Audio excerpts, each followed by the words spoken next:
But, that was a time in my life when I was yes sir, no sir, how high can I jump sir? And you sit there and you go, I have really strong thoughts and opinions on a creative matter, and, someone else on another movie I remember made a creative decision. I thought, wow, that's a nail in a coffin that I alone will lie in. and it's true. I mean, they don't say this producer's movie flopped or this director's.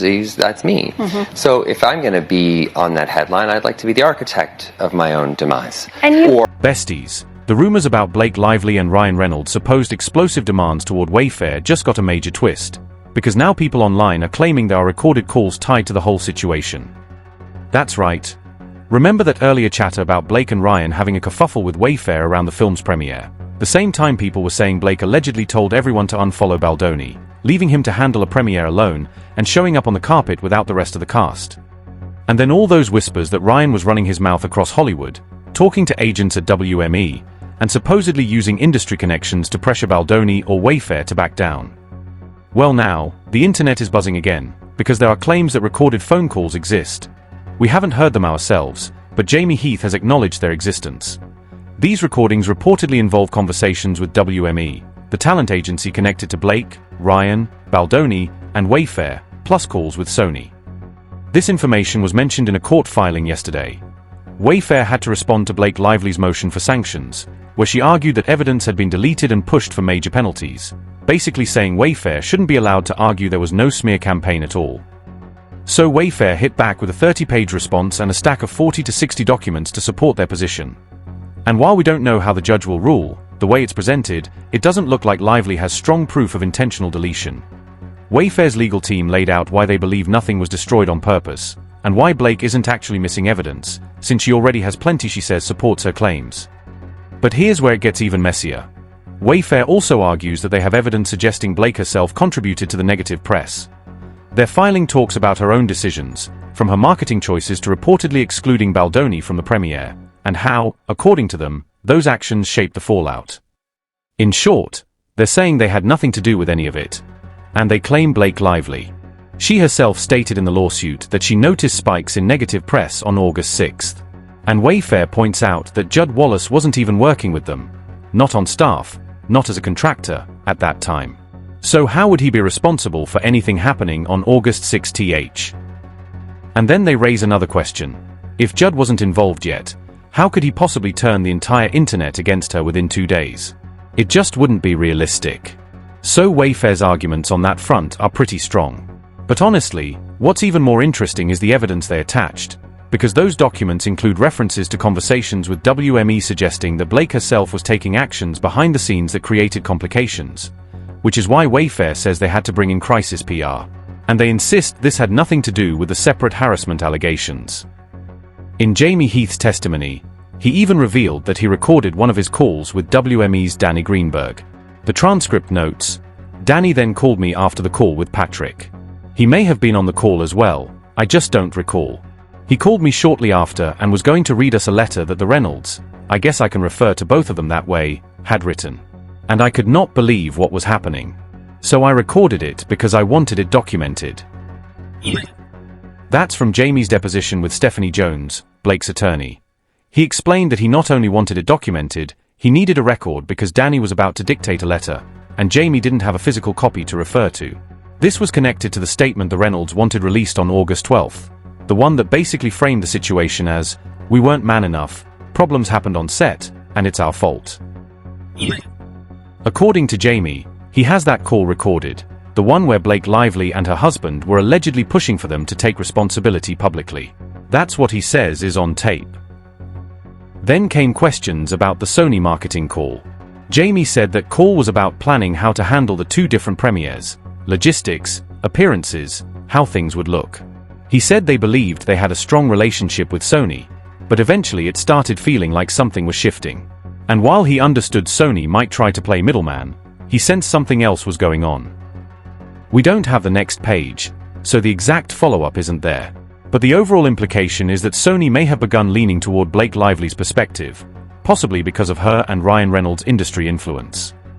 And let's be honest, Wayfair is being generous when they refer to Blake as A-list. Most of the perception of her being A-list comes from her proximity to her husband. Ryan, at that point in time, absolutely was A-list, thanks to the Deadpool franchise. In 2024, he was one of the highest-paid actors in Hollywood, right next to The Rock, and Deadpool and Wolverine crossed the billion-dollar mark.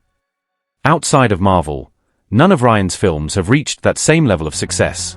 His A-list status is directly tied to the Deadpool franchise. And Blake, in turn, benefits from being connected to not only Ryan but other A-listers in her circle, like Taylor Swift. So her individual industry power doesn't match his. And from Wayfair's perspective, Sony would naturally try to smooth things over with Ryan, simply because of the weight he carries in Hollywood. Ryan is one of the most financially valuable actors in Hollywood, and studios tend to care about one thing: revenue. So in this situation, the claim is that Sony ultimately sided with him, even if it meant leaving Wayfair out in the cold. And that's the frustrating part, because, at the end of the day, Wayfair had been developing this project long before Sony ever came on board in 2022. For 3 years, they were building the script. They funded the IP themselves. Sony didn't own any part of it. And when filming finally started, everything shifted once Sony became the distributor, pushing their own ideas, including who needed to be cast and what decisions needed to be made. According to testimony from Steve Sarowitz, the majority of the money behind the film came from Wayfair. He describes what happened during the premiere. They had locked our entire team out, including myself. We're the ones who put, as you mentioned, the $30 million into the movie. And they completely shut us out of the premiere. He says they, along with Justin and Jamie, were pushed into a basement area, given restricted red carpet access, and told they could only appear at preset times. He also claims Justin was isolated from all publicity, no joint photos, no interviews with others. And the part that upset him most, he alleges that Blake took steps to fire their editors, their composer, and their assistant producer. She also removed Justin from the poster and cut elements he included in his version of the film before her version was released. So to simplify it, Wayfair says Sony let Blake and Ryan take control of a movie they didn't pay to produce. Sony handled distribution, meaning they were responsible for marketing and getting the film into theaters, but not for financing the production itself. And yet, according to Wayfair, Sony enabled decisions that pushed out the very people who funded the project.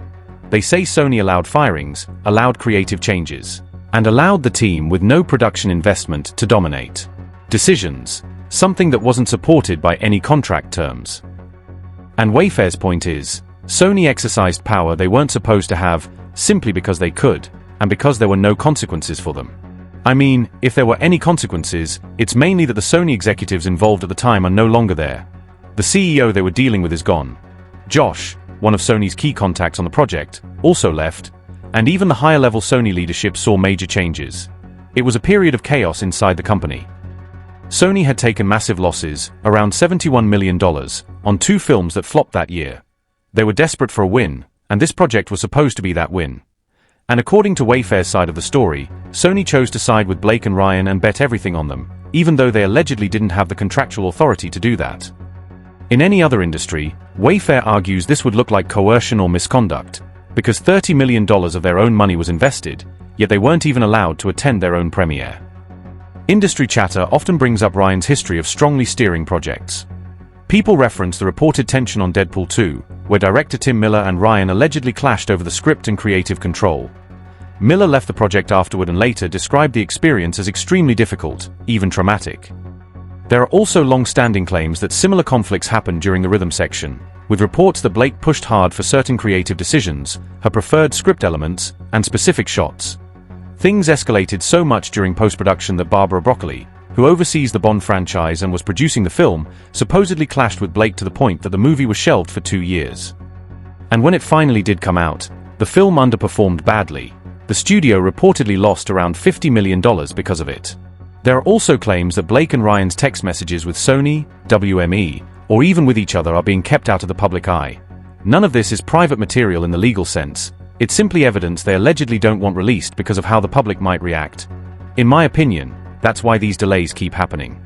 Every motion, every filing, it all feels like an attempt to push back the inevitable moment when this evidence becomes public.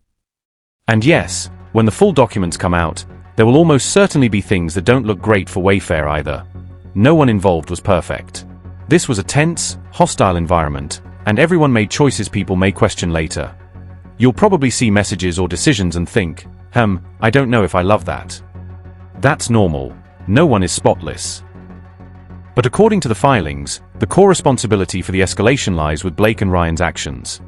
And the reason we're seeing so many motions right now, according to Wayfair's lawyers, is because the Reynolds team is trying to slow down the release of anything that shows their private communications, recorded calls, and the pressure they allegedly applied behind the scenes. They know those WME calls exist, the ones where agents reportedly describe threats and coercive behavior. They know Sony calls were recorded about the premiere drama.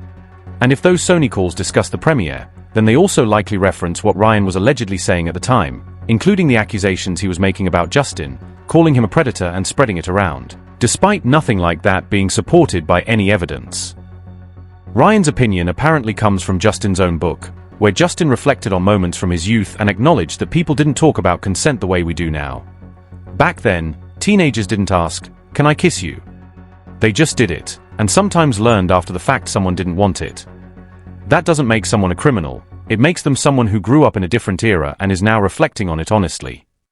Meanwhile, the only person who has publicly admitted to inappropriate touching on a set is actually Ryan himself. He joked about groping Olivia Wilde while filming The Change-Up. And over the years, there have been random accusations floating around about him from others in the industry, but none of that exists for Justin. Zero. And then there's WME. WME has dealt with sexual harassment, discrimination, and workplace scandals for years, from lawsuits by former employees to involvement in WWE litigation and more. They are far from perfect. And since all of this surfaced, leadership shifts have already happened. Ari Emanuel isn't even heading WME anymore. A lot changed behind the scenes after this situation exploded. Just because the public doesn't see the fallout doesn't mean it isn't happening. And look at Ryan and Blake's careers since this all unfolded. Ryan has signed deals with Amazon and Netflix, but he hasn't landed a major theatrical film from any top studio in a long time. His next big screen release is an animated film about animals. And even the maximum effort projects he's producing may not move forward. There have been reports that his pitches to Disney, Marvel, and Sony have repeatedly been rejected. Blake hasn't signed on for theatrical release either since this all began. Her next project is supposedly a streaming film, one that might not even go into production. So yes, there have been real-world consequences. And that might be why they're fighting so hard to keep certain evidence sealed. Because WME and Sony have already handed documents over. They know the calls are real. They know the depositions exist. What's unfortunate is that Wayfair can't sue Sony for what they claim happened, even though Wayfair says Sony completely mishandled the situation and allowed the Reynolds to take over a film they didn't fund. Wayfair put up the money. They hired the team. They paid the salaries. They created the movie. Legally, it ends with us. LLC was in charge, no one else. Yet somehow Blake and Ryan ended up becoming the faces of a $30 million project Wayfair financed, and Wayfair says they were pushed out of their own creation. In any other industry, that would never happen. But in Hollywood, it happens all the time. And now, with those recorded calls, the story might finally come out. What do you think about all of this? Drop your thoughts in the comments below.